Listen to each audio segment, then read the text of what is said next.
I wanted to talk to you about this, and I keep forgetting. I learned this from Disney, and I was just thinking about it yesterday because I tried to do it with the Night to Shine video. What Disney does, you know why Disney like makes you cry like all the time in like these end of Toy Story 3 when I thought it was like the end. Have you seen Toy Story 3? I have. When they're all like barreling into like the fire, I'm like, it's the end. I'm like tearing up, dude. Like not actually, but I'm like choked up. The emotions are hitting.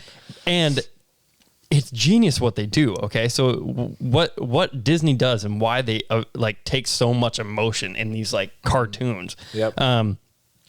Is that they associate a track with a happy feeling in the beginning. Yep. And then at the end, when things are like serious and sad, they use the same track, and it just rips you apart.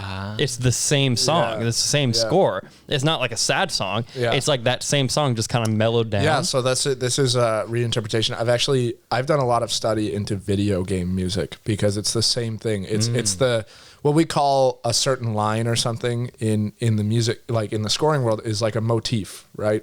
And you can use that motif, right? Like actually a good example was, I don't know if I loved the movie, but I saw it with Cam, Frozen 2. They had this, it's a really clear example for somebody to understand like a scorer's usage of this. They have this little, remember the high voice? Cam even remembers it. That shows how good it is, right? And the thing is they used it throughout the movie. And I'm not going to give any spoilers here, but basically they use it's Frozen 2. You could probably spoil it. Yeah, exactly. They use it in the happy parts of the soundtrack, and they use it in the sad parts too. And they use that same motif and they repeat it. And because once you build that sense of familiarity, connection, exactly, the songs and the scores and the scenes really can take on a whole new meaning and that's all. The thing is you can make you can make those feelings in the music by doing several different things. I can change the harmony because I can put a chord under something, and that chord will make a note feel very different than this chord, and each chord will make the certain note have its own feeling. And in the same way, what Disney does is, I could use high, really nice, clean sounding clarinets to make it sound really happy in the beginning. And then I can use dark cellos and basses and things like that and huge percussion in the end with the same melody and just speed it up, slow it down, stuff like that, to make it feel different. And that is a common trick is that reinterpretation of the music. And it's done a lot like when these scorers are really trying to pull out a certain feeling in a scene.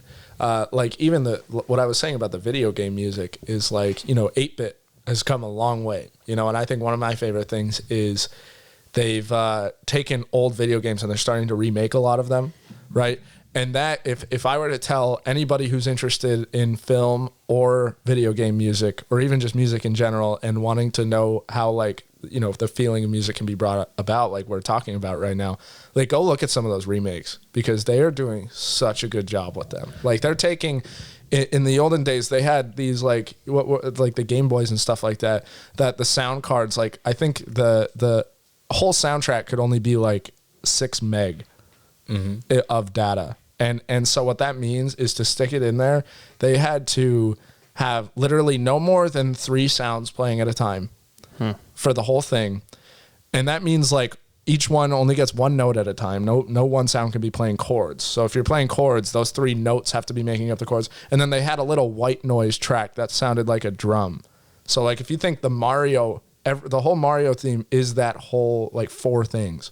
And it's crazy because now like what they've done with those songs and like full like 250 piece orchestras and like EDM type soundtrack. Exactly. It's crazy. But the thing is what those guys relied on, and what's a really, it's a good tactic moving forward. Even it's easy to get distracted by all this technology that we have today and trying to make things sound cool before you really get down to the grassroots and create a line that's catchy. Like Cam just railed off that Frozen line, and I didn't. I was about Please to do don't it. Judge me. I was about to do it. But the thing is the fact that Cam knows that line. You've seen the movie once.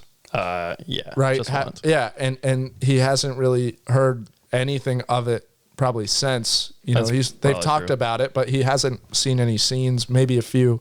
But the thing is like, he knows that line.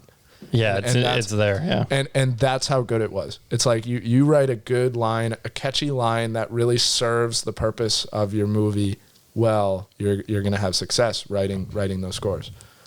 Yeah. What do you think about, another tactic that people use in movies is like each character has like a 2 or 3 or 4 bar like thing. a motif for their own. Yeah, and like every time you see them, you hear that. Yep.